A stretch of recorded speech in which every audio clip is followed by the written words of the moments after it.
looks like. Oh, it's another super high voltage instantaneous kinesis machine. Indeed, it would appear so. They're only a prototype, naturally. Oh, so you got here then? Gina, well done for finding this place. There's such little time. You've really worked miracles. It's Toby who's the miracle worker. I thought you lot would show up before long. Hello, Inspector. That's one knitted brow. He looks like he's eating a lemon, not a bag of fish and chips. So, Inspector, is there any sign of the engineer? Sadly not. We didn't find a soul in it. Oh, what a shame. Well, thank you for letting us know about this place and giving us the chance to investigate. According to what Gina tells me, we only found it thanks to a clue that you lot turned up. I wouldn't want to say, go to Paris with a debt of gratitude unpaid now, would I? Thank you. Anyway, if you're hoping to snoop around in here, I'd get cracking. Lord Von Zieks and the forensic investigation team are on their way here as we speak. Them again. I imagine you've got the picture by now. They don't take too kindly to lawyer types. Right. So then, my dear fellow, let's turn this place upside down whilst we have the chance. And you, Sholmes. Pardon? They take even less kindly to great detectives than they do to lawyers. Very true, Gregson, very true. But you may consider me nothing more than an inconspicuous waxwork model. Right then, let's see what we can find in here. I'm gonna investigate the obvious quiver. This is a European-style quiver of arrows, with steel bolts inside. Do you suppose? Crossbow bolts, these. And just the right size for the bow you lot turned up at the exhibition grounds. In other words... Yep, that's more evidence to support your theory. It all goes to show that Drebber was the one pulling the strings behind the scenes of this whole scam.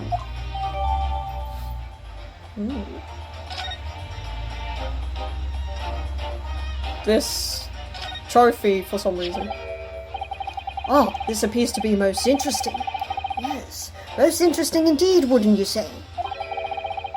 It's an impressive looking back massager, that's for sure. I've no doubt that if you've hit your shoulders a few times with that, your aches and pains will soon go away. It's a Royal Society trophy for excellence in science. A young scientist could wish for no higher honor.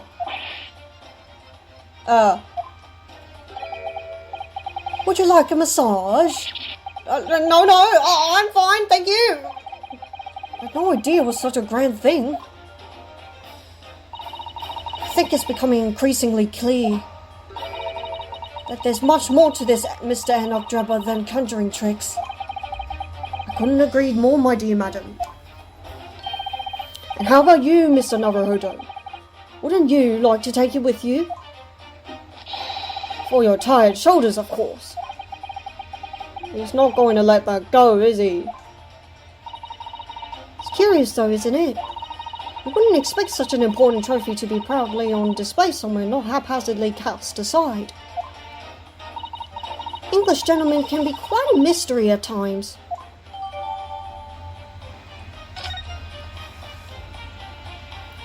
This whole place is in shambles. Sorry, Mr. Muddlehuddle. That machine is covered by the Special Dispensation for Scientific Equipment Act. There would be serious repercussions if you were to examine it from the Crown and the government.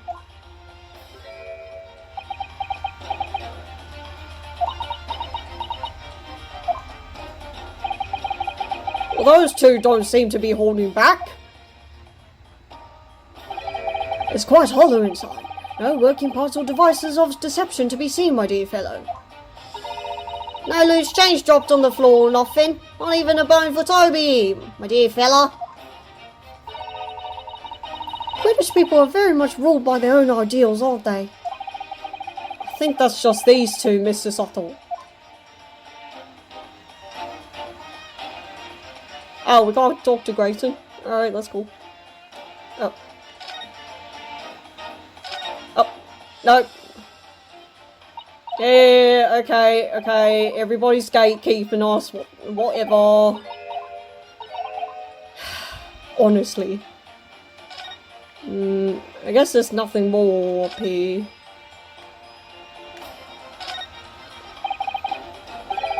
This door doesn't want to open. Yeah, looks like it's got a pretty hefty lock on it. There's a specialist locksmith on his way over here from the yard. So hands off till he gets here. With permission, Inspector. I could have that lock open in less than a minute. But you don't have permission. And no one's giving it to you. Gregson looked as though he really enjoyed that. Well, there's no sound of anybody on the other side. No, Drebber must have fled at the first sight of danger. Did he? Oh. Is something wrong, Mr. Suttle? I thought I heard a noise from the far side of that door. Well, Gina, did you hear it too? Yeah, I heard it and all. What you reckon, Toby? Alright, mind the grease. Whoever's in there, open up! This is Scotland Yard!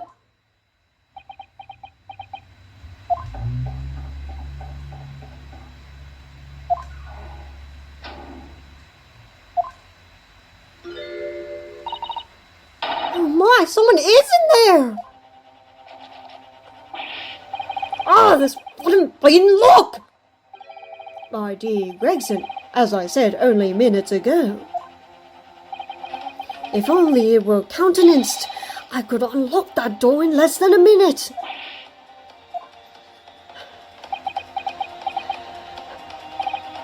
Fine! Take the rap for it.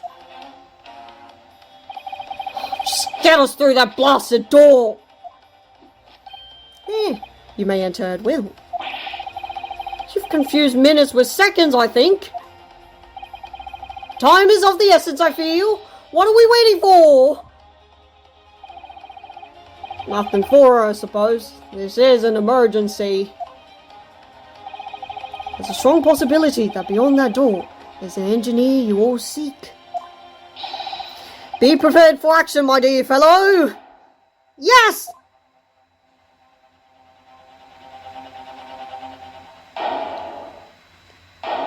Oh gosh.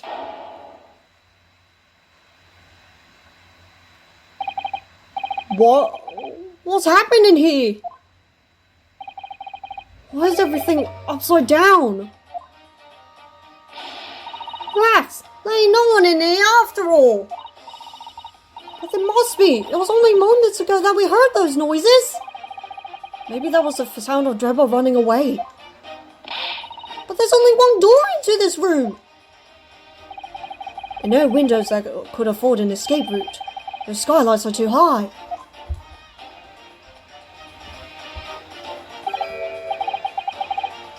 What's that up there then? Are they footprints on the ceiling? Blimey! Why are we here then?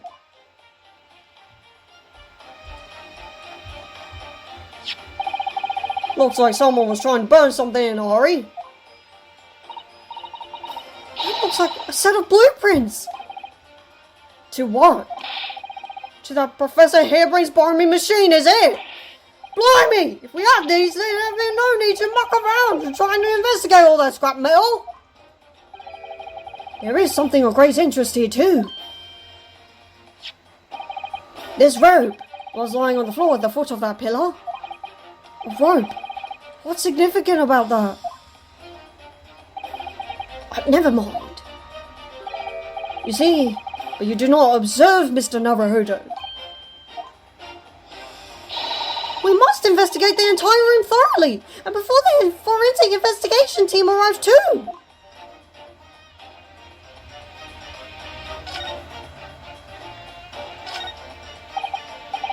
Mr. Sholmes, have you found something? Ah, Mr. Naruhodo. Yes, in point of fact, something rather fascinating. What do you make of this? Let's see. I've never seen anything like it before. It looks like a bundle of thick cigar. Ah! Mr. Sato, what's the matter?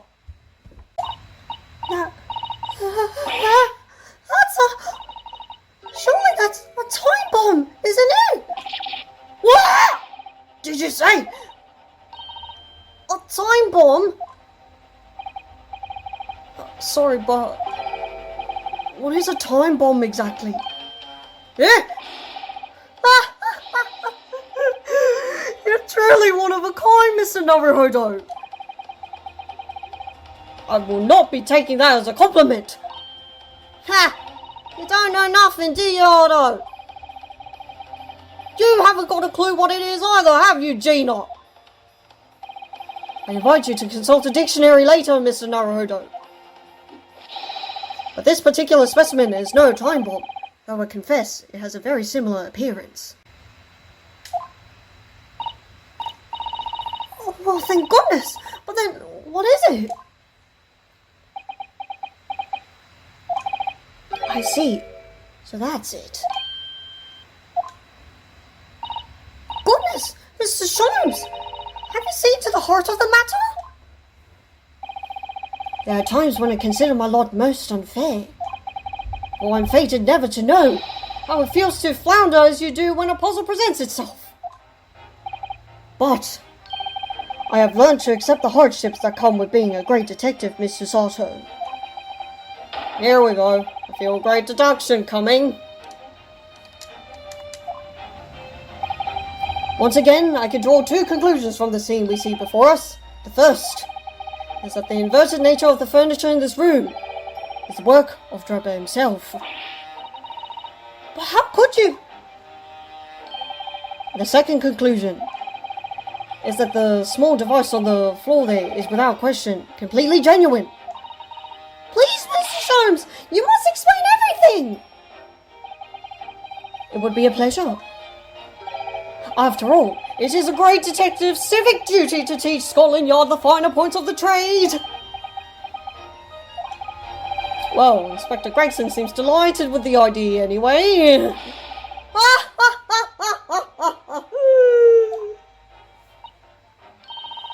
Oh, you deflected the inspector's glare with such fortitude there, Mr. Sholmes. Well done!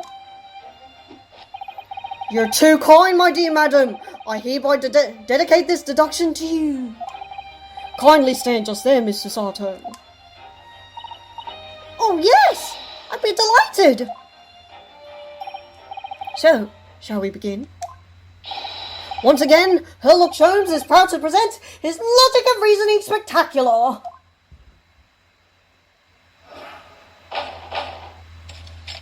The game is afoot. Topic 1. Flipped furniture. It's plain to see that this room is in complete disarray. The bed, the table, the chairs, the lamp, everything is upside down. Almost as if every item in the room had, until recently, been happily positioned on the ceiling, before falling straight down onto the floor. Every item in the room was on the ceiling. Are you suggesting that? Indeed, the key here is gravity. It would appear that technology has at last succeeded in freeing us from the great pull of the earth. For the gravity in this room was reversed, and then suddenly restored to normality. Goodness! The inverted furniture clearly reveals the truth about the part gravity played in this whole business. I quite understand your skepticism, Mr. Sato. I too was incredulous at first. However, my conviction in my analysis was cemented when I observed this. An anti-gravity device, almost identical to the one that featured in a dream of mine only the other day, in fact. But then why does it have a clock on it? A most relevant question indeed. That is a timing device that controls when the gravity direction will switch. There was clearly a requirement for the engineer to be able to restore normal gravity automatically. And the commotion we heard earlier from the other side of the door was the moment that restoration occurred. Yes, the reason why everything here has been turned upside down is because of the anti-gravity device. So, you see, we need look no further to explain the state in which we now find this room. The direction in which the gravity acts here was reversed by Mr. Drebber, before being restored to normality in automatic fashion sometime later by the timer device. I have witnessed precisely this scene in a dream I once had when I fell out of bed. Because gravity was reversed. Topic number 2, missing engineer. Now, let us consider the next conundrum. What was our engineer's friend's aim? Indubitably, the greatest clue we have to explain his actions is above our heads. Yes, how is it possible that there are footprints all the way up there on the ceiling? A question whose answer will lead us neatly to the truth, my dear madam. The reason that there are footprints on the ceiling is because of the nearby skylight. Of course, Drebber's aim was singular, to escape. However, there is but one way into this room, excepting the skylight, that is. Oh my gosh. Whee! By inverting the gravity in here, Drebber was able to fall conveniently to the ceiling and make his escape via the otherwise inaccessible skylight, leaving those footprints behind on the way. The ceiling in here is very high, Mr. Sholmes.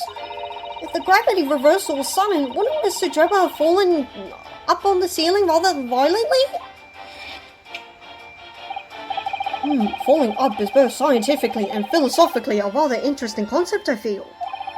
But the man was cornered with nowhere to run, so escaping through the skylight was his only option.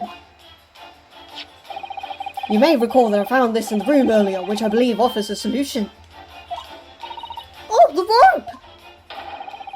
To reach the intended destination, what better tool than this rope? By anchoring one end to the wall, the man was able to lower himself safely to the ceiling. Which explains how Drebber was able to escape this room before our arrival.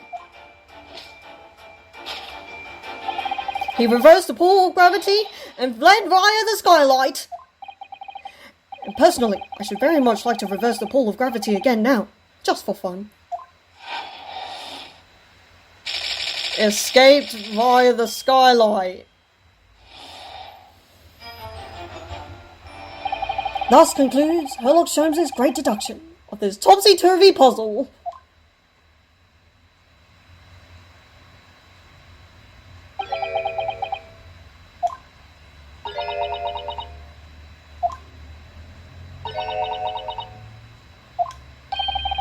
She's completely spellbound.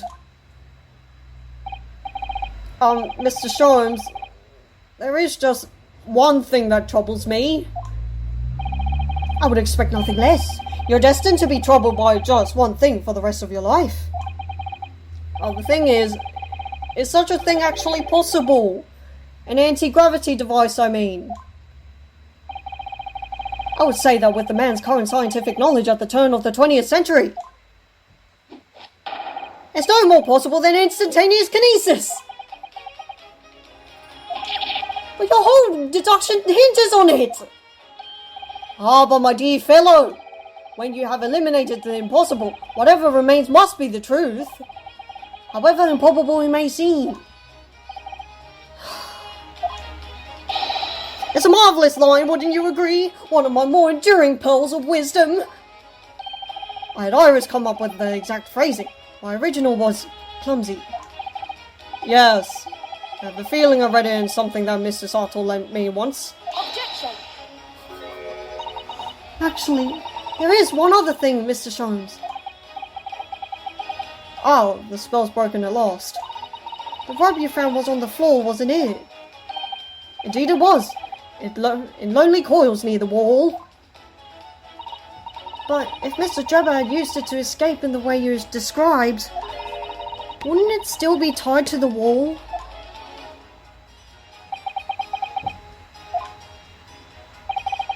Mysteries inevitably unravel in the end, as I think you'll find do ropes. And as such, as evidence of such, you need only look at the mystery we faced in this room, now skillfully unravelled.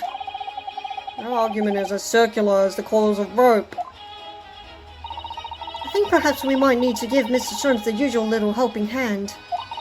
I'm sure with some minor corrections, the great detective's great deduction will lead us to the truth. Yes, you're right. We must do it quickly before Enoch Drebber gets too far away. If you're ready, then let us resume. Sherlock Sholmes' logic and reasoning spectacular.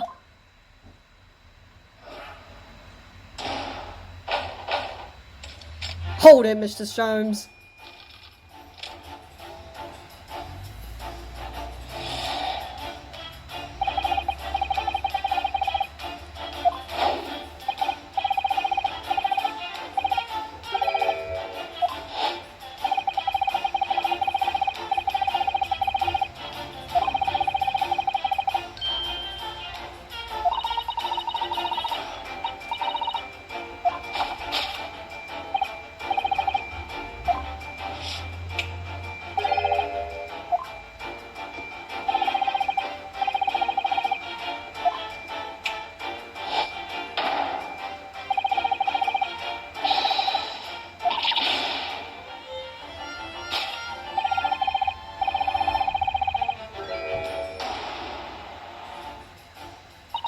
To think gravity could have been reversed in this very room. I find the whole idea utterly enthralling. Only Mr. Sholmes could conceive of such an explanation. But the man himself admitted it was a scientific impossibility, so... Yes, you're quite right. We must completely discount the idea at once. Ooh, that's unusually merciless of you, Mr. Sator. You have eliminated the impossible. Whatever remains must be the truth. The great detective himself said so, didn't he? While refusing to part with his dreams of anti-gravity devices. Yes, I suppose so. Well, let's see if examining this topsy-turvy scene a little more closely reveals some proof that that shows exactly what the gravity in this room was or wasn't doing. Now, I see something poking out there. The upright vase. I don't know. Well, I wasn't expecting to find a pretty bunch of flowers in here, that's for sure. Look at that! Oh, I know, that slender little vase looks like it's about to topple at any moment, but the flowers are thriving. Somehow it makes you think of the fragility of life, wouldn't you say? To be honest, Mr. Nuddlehuddle, something else about it made a rather deeper impression on me. Let's see if you're right, Susato. Take that! Ah, yes! The upright vase clearly reveals the truth about the part gravity played in this whole business. Upon my word, Mr. Naruhodo, you've surpassed yourself by completely turning my argument on its head. Trying to impress your assistant here, perhaps? No one is trying to steal your spotlight here, Mr. Sholmes. Trust me. As you rightly say, though it appears at first glance that all the furniture in this room is upside down. This unassuming slender vase is standing keenly to attention. And unlike the large safe, there is nothing affixing it to the floor. And it's the exception that breaks the rule. In short, as much as it pains me, the gravity in this room was never inverted at all! My deepest sympathies for your loss. poor Mr. Sholmes. But the show must go on, so let us continue with our deductions. Now that we know this contrivance is not in fact an anti-gravity device, there remains but one other possibility. You don't say. Someone deliberately turned over every piece of furniture in here. Which might sound obvious, but leaves one mystery very much unsolved. Namely, why would anyone choose to do that? Quite, and naturally, there is an explanation. Yes, the reason why everything in here has been turned upside down is because of the anti-gravity device. Oh, I think Sholmes is broken. He's absolutely determined that this device must have something to do with it, is he? I'm afraid the lure of an exciting scientific explanation is too strong. Oh, there's no doubt that somebody did this. Somebody turned all this furniture over. So whoever it was must have had a reason. I'm afraid nothing comes to mind at all, though. Well, let's look around and see if the answer presents itself. Oh, I saw something over here earlier.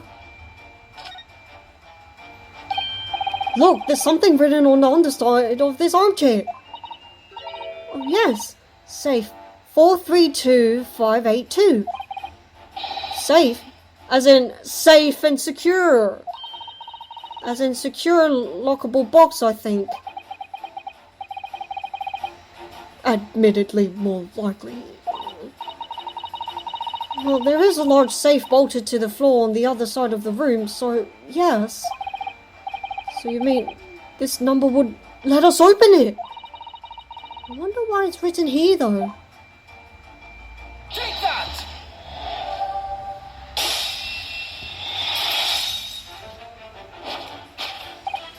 Yes, the reason why everything in here has been turned upside down is because of the safe combination. Precisely. I do believe, Mr. Naruhodo, that you had a very similar experience once, did you not? Yes, last year. When I bought a lottery ticket and noted the ticket number down on the inside cover of a book just in case. That's it. For people are forgetful souls at heart and always make a written note on important information.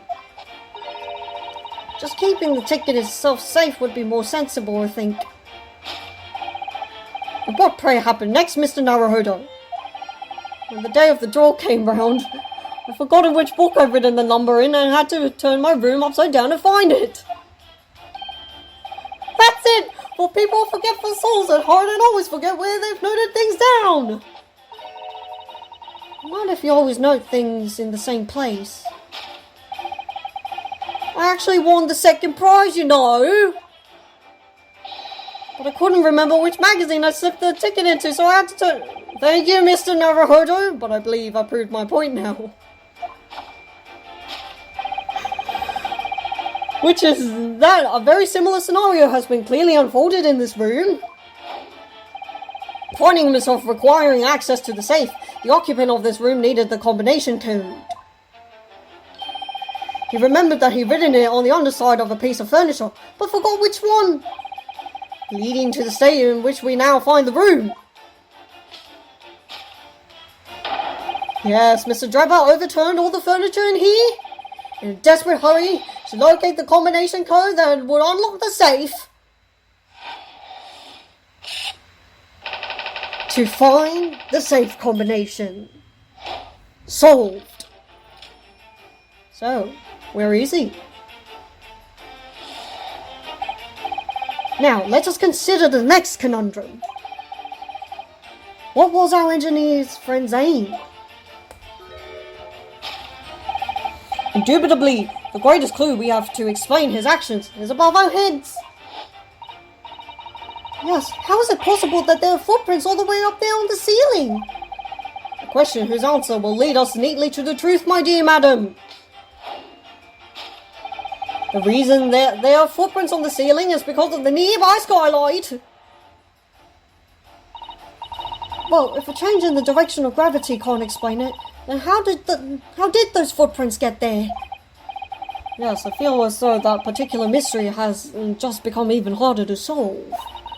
I can't think of any other way to explain it at all. Oh, life was so much simpler in those halcyon days when gravity could be reversed. It was minutes ago, and those halcyon days never existed in the first place. I suppose we must simply put our faith in Mr. Sholmes and observe the area in more detail. Putting our faith in Mr. Sholmes is what gets us into these situations in the first place. It's because of this shoe. Oh my gosh, the shoes prints on the thing as well. It's hard to believe, but there's a shoe up there, look! Oh yes, and there are more footprints on this little balloon too. Perhaps the shoe was thrown up there and became lodged, do you think? So, then judging from the number of footprints, it must have been thrown up several times. Why would anybody be throwing shoes up at the ceiling though? Oh dear, that's beyond me, I'm afraid. Take that! Let's see if we can find out.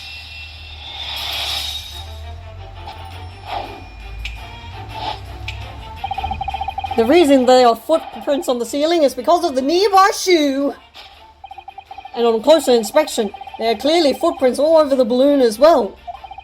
In other words, the aim was never the skylight at all, but the balloon.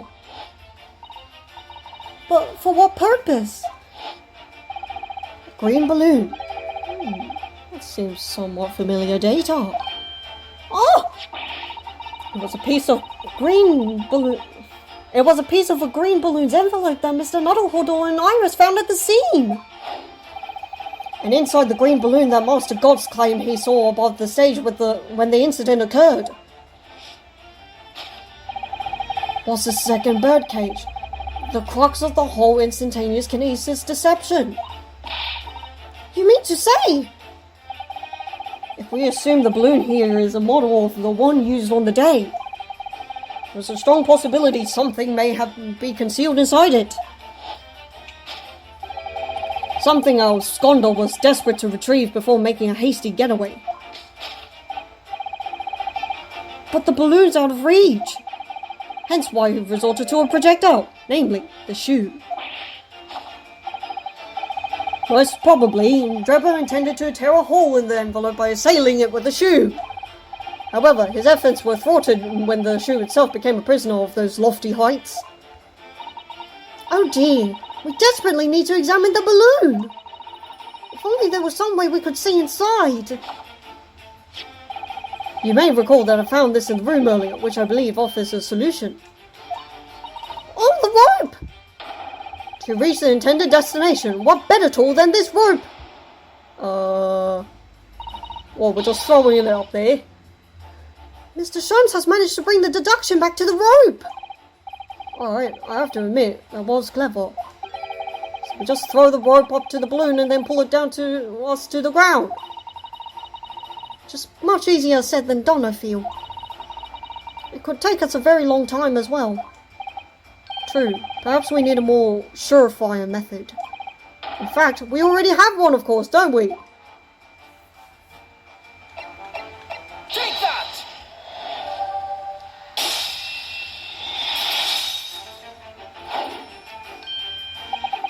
To reach the intended destination, what better tool than this crossbow?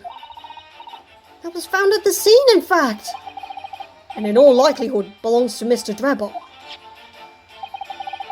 If the man had only brought with him that day, he could have avoided losing a shoe at such a critical time as this.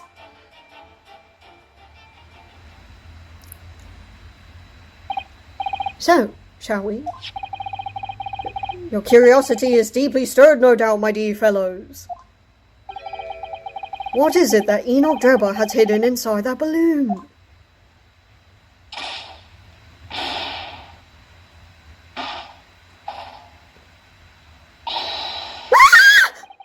What the? A waxwork! Indeed it is. A waxwork head inside a metal mask. A mask that is shut tight and fastened with a strong and quite impenetrable lock.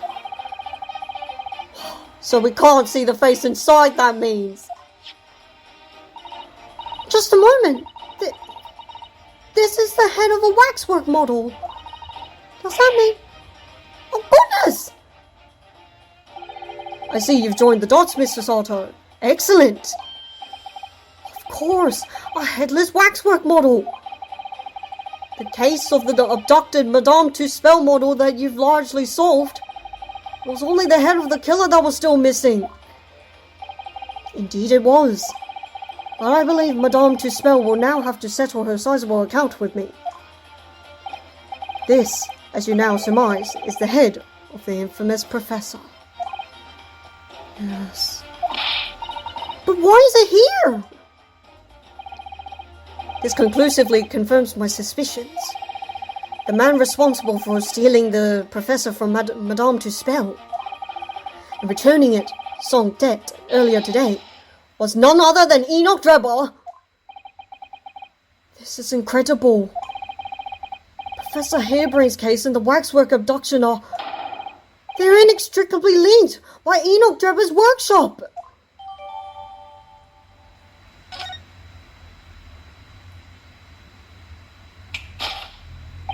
Well, it appears our logical pleasure cruise has come to an end, my dear fellows. All that remains is, yes, to speak with the architect of this adventure. The architect? You mean Mr. Drebber? As it seems quite impossible that he escaped via one of the skylights. Obviously, the man must still be in here in this room. What? And his location should be abundantly clear. If you simply reflect on the journey we've made together during this deduction. Enoch Drebber is right here, somewhere in this room. So, Mr. Naruhodo, will you do the honors? Yes, of course. Mr. Drebber's hiding place must be...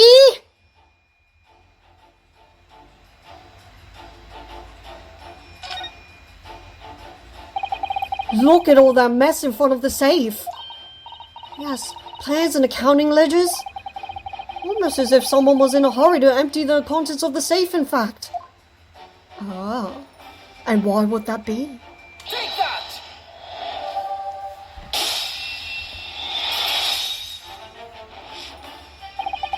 Before we gained access to this back room, we heard noises from in here. Which tells us that the engineer was still in the building at that point in time. He was in fact searching for the combination to his safe. And pressed for time, made no attempt to right the furniture that he overturned in the process. From which we can deduce that this search for the combination happened very recently indeed. In summary, Mr. Enoch Drebber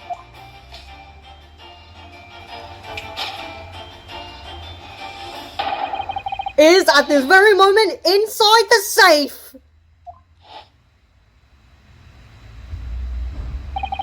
Thus concludes Herlock Sholmes' great deduction of this topsy-turvy puzzle. Inside the safe.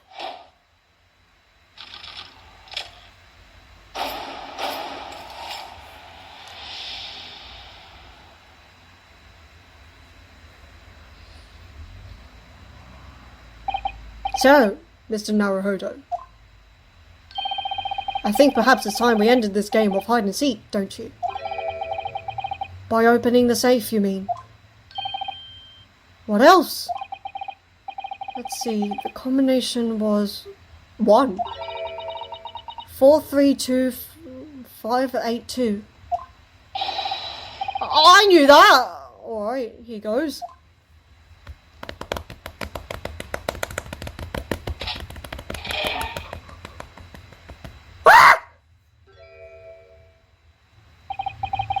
You found me.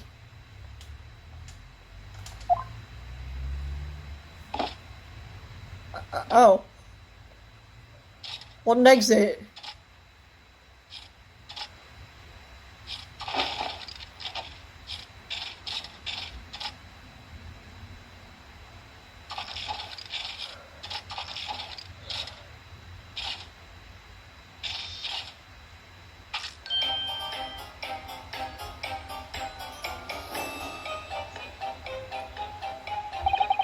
Right then, sir. Mr. Enoch Drebber, I presume. Correct. You'd better start talking! You tricked Professor Harebrain with that bogus machine you built! And you shall have to explain the theft of the waxwork from Madame Tuspel as well! Whilst I would be delighted to answer your many questions, personally, I would advise that you deactivate my little parcel first. Deactivate your parcel? I refer, of course, to the time bomb. I left it in a most prominent position. Ah! Ha ha ha ha ha ha. I see. Stunned silence.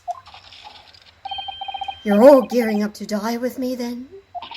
No!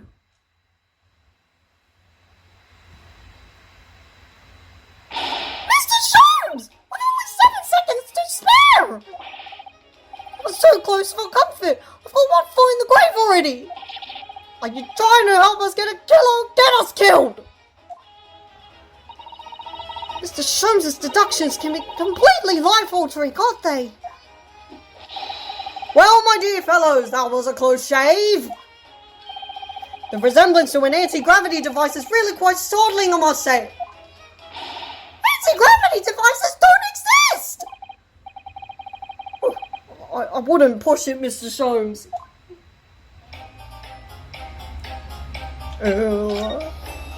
What happened here? What on earth happened in here? You found me, haven't you? No need to screw me down any further. Everything in here is precisely what it seems. Yeah, well, we'll be giving it a thorough going over, don't you worry, Drebber. What fails to click with me is how you were able to locate my workshop. That I was not expecting.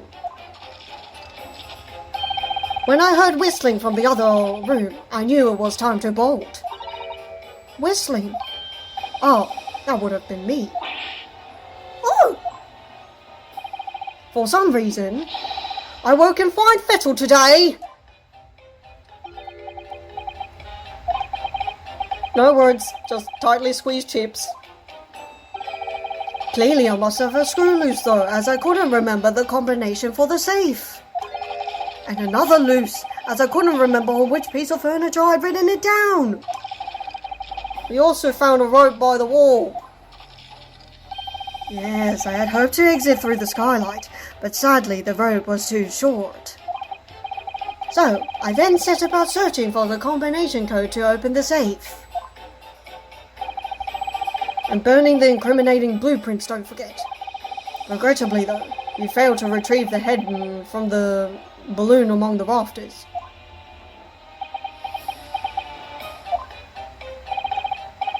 And after that you hid yourself inside the safe, having first set this parcel ticking. Well, I had no intention of being nailed by the police.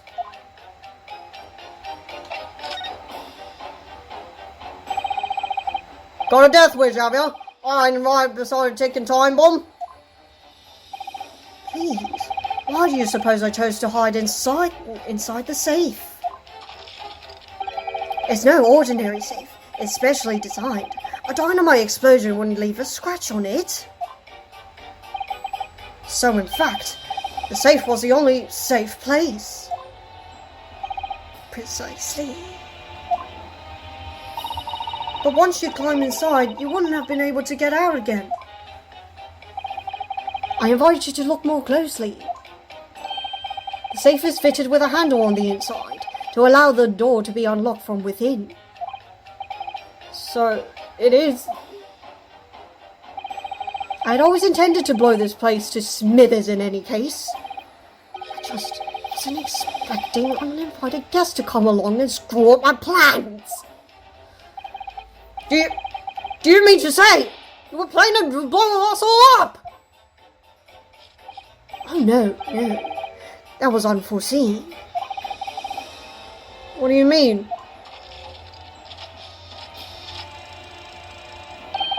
Most people run, you see, when they see a ticking time bomb at their feet. I calculated the time required for retreat to a safe distance and set the device accordingly. But your seemingly endless discourse in here throws a spanner in the works.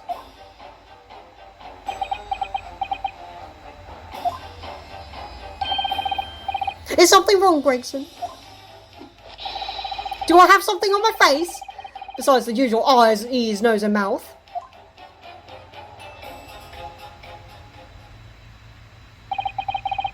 I think we have a fairly good idea of what's been going on here now.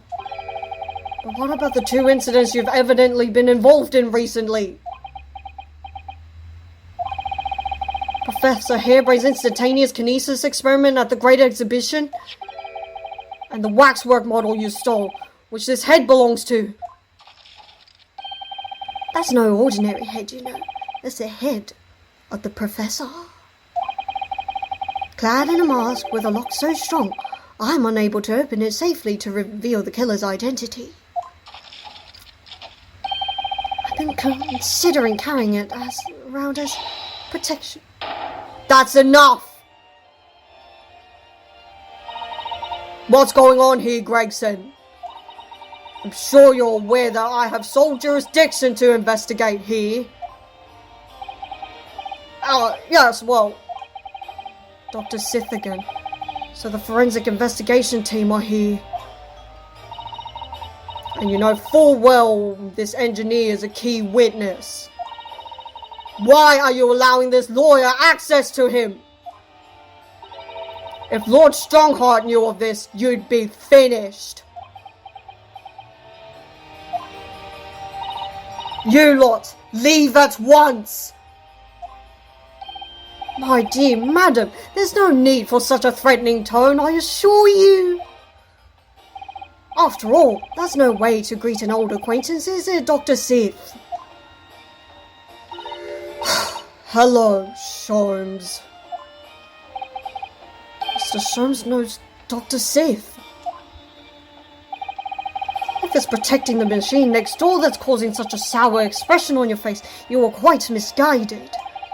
It's really nothing more than a shell you... Get out! But of course, we'll show ourselves to the door. I see you haven't softened at all. Mr. Naruhodo! Yes? It would appear that our delightfully entertaining investigations have run their course for today. But, Mr. Sholmes... Let us leave this place in the doctor's capable hands. I said, get out! Now! All of you! Your presence here is not required either, Gregson. Understood. I'll just say one thing before I head off. If it wasn't for this lawyer and his companions, we'd never have found this place, and the whole workshop would have been blown to bits. It was a time bomb set in here that this lot disarmed.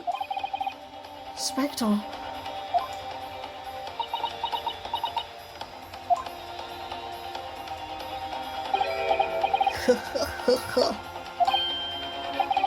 Something giving you a chuckle, has it, Trevor?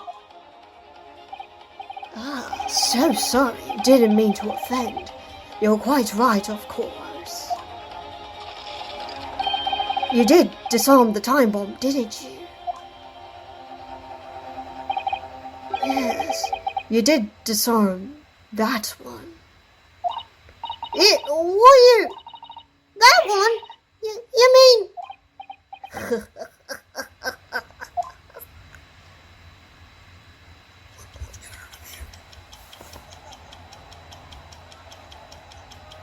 Oh, hell no!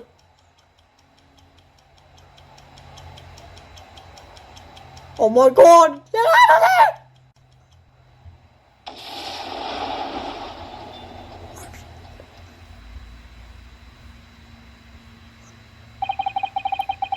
It was an hour later that we heard the news of the enormous explosion that ripped through the experimentation stage of the Great Exhibition.